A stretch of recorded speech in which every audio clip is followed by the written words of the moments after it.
Break के बाद आपका स्वागत है। उत्तर प्रदेश के शाहजहांपुर में आज भारतीय वायु सेना ने गंगा एक्सप्रेसवे पर अपना दमखम दिखाया। 3.5 किलोमीटर लंबी हवाई पट्टी पर राफेल, जैगुआर और मिराज जैसे लड़ाकू विमानों ने आंधी तूफान के बीच लैंडिंग की और टेक ऑफ की प्रैक्टिस भी की। आज शाम को 3 घंटे का नाइट लैंडिंग शो भी होगा, जो शाम 7 बजे से शुरू होकर रात 10 बजे तक चलेगा। शनिवार के दिन भी जो फाइटर प्लेन है वो एयर शो करेंगे।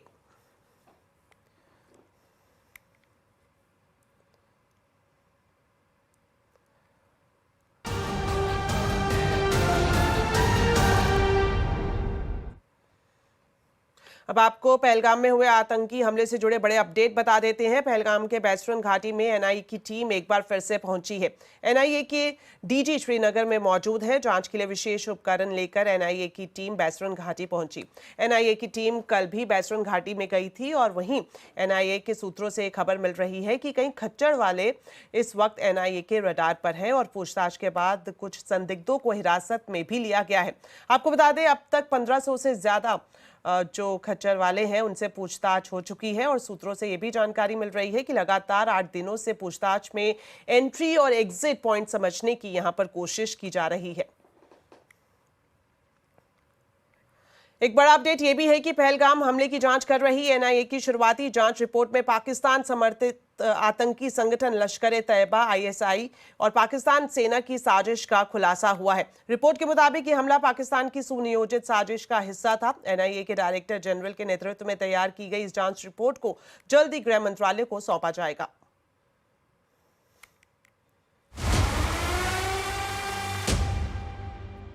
जम्मू कश्मीर के पहलगाम में हुए आतंकी हमले की जांच कर रही नेशनल इन्वेस्टिगेशन एजेंसी यानी एनआईए की शुरुआती जांच रिपोर्ट सामने आ गई है। इस रिपोर्ट में पाकिस्तानी आतंकी संगठन लश्कर-ए-तैयबा आईएसआई और पाकिस्तानी सेना की साजिश के पुख्ता सबूत मिले हैं। एनआईए की रिपोर्ट को जल्द ही गृह मंत्रालय को सौंपा जाएगा। जांच के समय एनआईए ने करीब 150 लोगों के बयान दर्ज किए हैं। साथ ही 3D मैपिंग और रिक्रिएशन की शुरुआती रिपोर्ट भी इस जाँच का हिस्सा है। एनआईए की प्रारंभिक रिपोर्ट में इस बात का जिक्र है कि बकायदा आईएसआई और लश्कर में पूरा एक गठबंधन बन चुका था, जिसके जरिए आतंकियों की एक नई फौज तैयार हो रही थी और उन्हें ट्रेनिंग दे रहे थे आईएसआई और पाकिस्तानी सेना के नुमाइंदे। रूट क्या है और उनको हथियारों की ट्रेनिंग कैसे दी जाए। रिपोर्ट में यह भी सामने आया कि आतंकवादियों का सीधा संपर्क पाकिस्तान के कब्जे वाले कश्मीर में बैठे उनके हैंडलर्स से था। एनआईए ने इस हमले में ओवरग्राउंड वर्कर्स की अहम भूमिका का भी जिक्र किया है। सूत्रों के अनुसार जम्मू कश्मीर में इन ओवरग्राउंड वर्करों के सभी संपर्कों की सूची तैयार कर ली गई है और अब इनके खिलाफ प्रशासनिक और कानूनी कार्रवाई की तैयारी चल रही है।